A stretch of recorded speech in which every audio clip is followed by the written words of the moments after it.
Olá, sejam muito bem-vindos a mais uns 5 perguntas para o CFO, a websérie da Assets pensada exclusivamente na carreira do profissional de finanças. Hoje recebemos Carlos Alberto de Moura, o vice-presidente de Finanças e de Relações com Investidores da Raizen. Carlos Alberto começou sua trajetória na Deloitte e por quase 10 anos ocupou cargos de diretoria no Itaú Unibanco. Durante sua carreira, atuou como vice-presidente corporativo da DASA, CFO da CBMM e também CFO e diretor de Relações com Investidores da BRF. Hoje, ele é membro do Conselho de Administração de muitas empresas e vice-presidente de Finanças e RI da Raizen. Acompanhe o episódio e entenda quais são as principais perspectivas do Carlos Alberto sobre a carreira na área de finanças. Confira agora. Eu comecei muito cedo a trabalhar, com 15 anos, fazendo som para festas, mas eu não era DJ, eu carregava caixa, consertava fio, limpava fio e tal. E isso me ensinou muito a ter a noção de cliente, ainda garoto, né?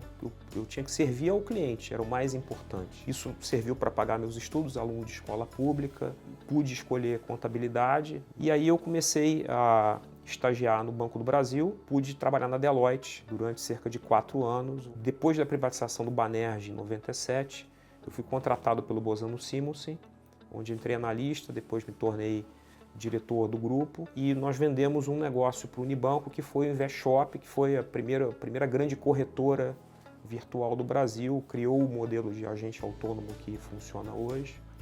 E aí, quando nós vendemos para o Unibanco, eu vim para São Paulo em 2001, tornei diretor e sócio do Itaú Unibanco depois da fusão, recebi um convite da DASA para ser vice-presidente financeiro, e aí depois de um processo de reestruturação intenso na DASA, eu fui para a CBMM, que é uma companhia de metalurgia e mineração da família Moreira Salles, e fui para a BRF. E em 2022 eu fui contratado pela Raizen e lá estou feliz e muito motivado. A Raizen hoje é a terceira maior empresa do Brasil. Sou também conselheiro da Manserv. A Manserv hoje é a maior empresa de manutenção do Brasil, também opera na área de logística, aluguel de equipamentos e é como eu cheguei até aqui.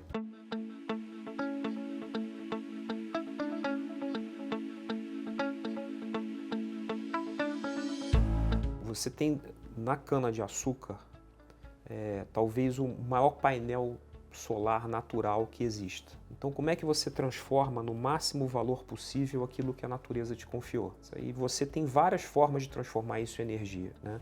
Seja através do açúcar, que é alimento e a caloria mais acessível para a população. O grande investimento que nós estamos fazendo é o etanol de segunda geração, que ele vem do bagaço, então você transforma a celulose que tem dentro do bagaço em açúcar e depois você faz o processo de refino, destilação e transformação em etanol numa proporção de 40% do que você produz originalmente da cana-de-açúcar. Você não compete com a comida, então eu não preciso escolher se eu vou fazer etanol ou vou fazer açúcar.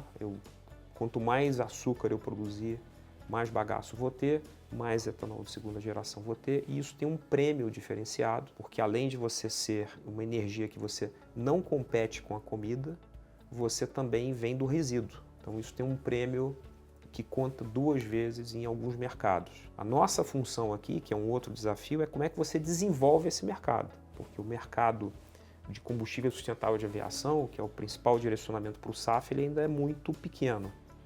Então você tem que valorizar o cliente, dar previsibilidade para ele que ele possa investir em crescer no mercado e co-desenvolver junto. Dar a noção à sociedade de que ela está numa transição energética e que diesel, gasolina, o etanol convencional ele é essencial, mas também você explorar todas as vertentes que a cana-de-açúcar pode proporcionar e ajudar o cliente a desenvolver esses mercados são os nossos desafios de forma sumária.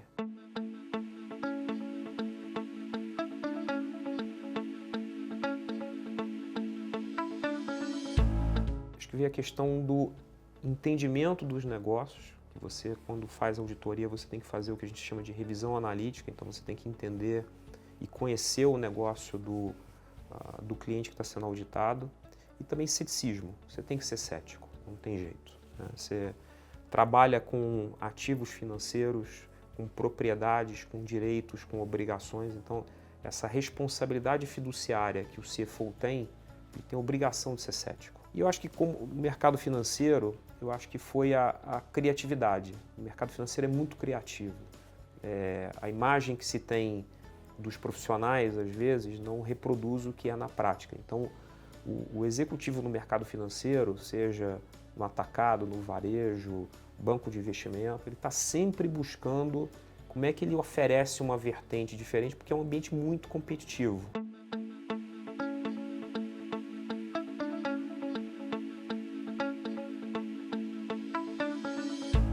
É você saber que você vai errar. Se você não ousar, se você não testar, não vai adiantar. Então você não vai empregar capital numa iniciativa inovadora e vai achar que aquilo vai dar certo imediatamente. Vou te dar o exemplo do etanol de segunda geração. Muitas empresas tentaram. Nós, durante 15 anos, insistimos no investimento de mais de 600 milhões de reais, errando, acertando, até chegarmos à escalabilidade do etanol de segunda geração. O que nós fizemos, eu não diria nem que foi inovação, é progresso. Nós conseguimos transformar o que a ciência construiu ao longo de décadas em escala. E esse foi o grande barato. Acho que essa noção é importante. No caso de sustentabilidade, eu gosto de falar que a gente tem que olhar sempre para o EESG. Não adianta você ter iniciativas na área ambiental, social e de governança se esse negócio não for economicamente viável, porque você não vai conseguir retroalimentar esses outros 3 elementos.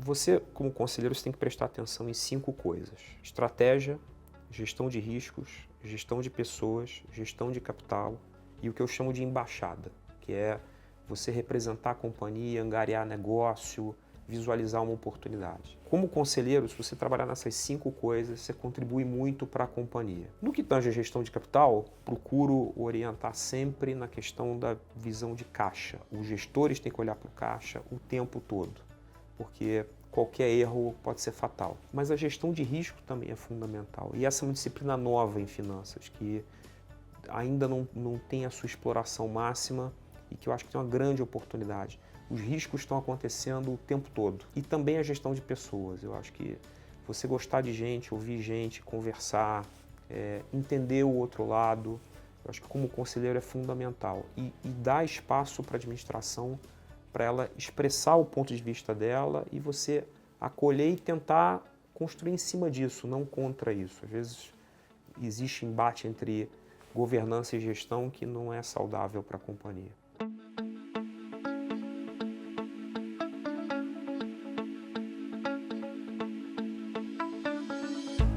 Eu acho que a primeira coisa é você ter humildade. Você está mostrando o trabalho que 46 mil pessoas fazem. E essa responsabilidade em mostrar as coisas de forma clara, verdadeira e honesta, ela é fundamental.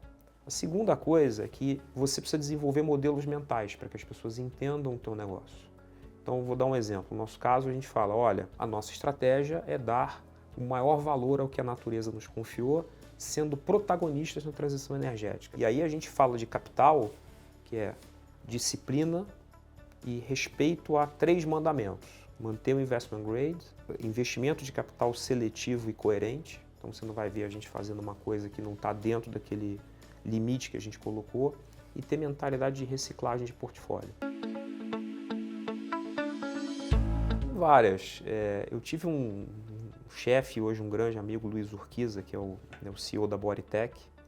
Ele falava assim para mim, Carlinhos, é melhor você ficar vermelho de uma vez do que amarelo para sempre. Né? Então, se você erra, haja rápido, repare o erro, confesse o erro, mas não fica amarelo escondendo o erro. Eu tive outro chefe, essa frase é engraçada, que ele dizia assim, o Castro Neto, que foi presidente do Unibanco. Quando ele achava que alguma coisa ia dar errado, ele falava assim, isso é igual a correr Fórmula 1 de Minardi. Você já sabe como termina. Quer dizer, você vai perder e vai terminar em último, né?